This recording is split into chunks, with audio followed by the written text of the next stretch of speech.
فرماتا ہے پہلا خون کا قطرہ جب زمین پر گرتا ہے اللہ تبارک و تعالیٰ اس کے 70 درجات بلند کر دیتا ہے. جب دوسرا قطرہ گرتا ہے اللہ تبارک و تعالیٰ اس کے لیے 70 نیکیاں لکھ دیتا ہے. جب تیسرا قطرہ گرتا ہے اللہ تبارک و تعالیٰ اس کے 70 گناہوں کو مٹا دیتا ہے.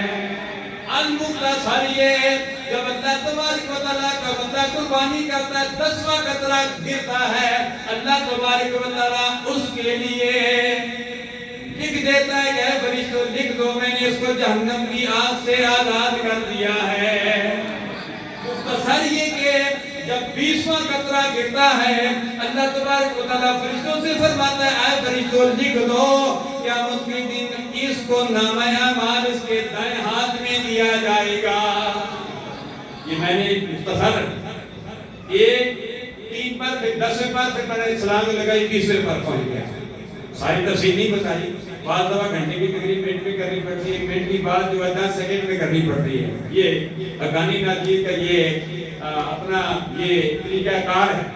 اللہ نے یہ مجھے یہ جوڑ دیا ہے. جنازے پر بھی جاتا ہوں تو ہمارے مقرر کے کیسے کرتے ہیں ٹائم پر جنازہ نہیں کرتے کہ چلو جی کھڑے رہو دھوپ شدت ہے اور ٹائم پر جنازہ ہونا چاہیے, وقت پر ہونا چاہیے. لوگوں کسی کا گزر ٹوٹ جاتا ہے, کوئی غریب ہے, کوئی بیمار ہے, زیادہ کھڑا نہیں ہو سکتا, ساری تکلیفیں دیکھنی پڑتی ہیں. علامہ حامد رضا صاحب تھے کامرے سے آئے, سبیدار غلام صاحب مافہم دین کورس کے فاضل بھی تھے, حسن نعمان صاحب الحمدللہ یہ بھی موجود ہیں, سبیدار غلام صاحب بھی موجود ہیں, باقی بھی موجود ہیں. اللہ نے اپنے جواری رحمت میں سے کہا تھا میں جنازے کی 9 بجے جنازہ تھا, گرمی کی شدت تھی, میں نے آدھا منٹ اس نے پوچھی, آدھا منٹ پہلے کی ہے اور آدھا منٹ حامد صاحب کے بعد کی ہے. یہ ریکارڈ ہے. آدھا منٹ جو میں نے بات کرنی تھی کر دی. ہم تو آدھا منٹ کی تقریر کر لیتے ہیں. مقصد حالات کو دیکھا جاتا ہے. وقت کے دامن میں گنجائش نہیں ہے. میں آج یہ کہہ رہا ہوں ایک ایک قطرے پر اللہ تبارک و تعالیٰ اجر عظیم العظیم فرماتا ہے.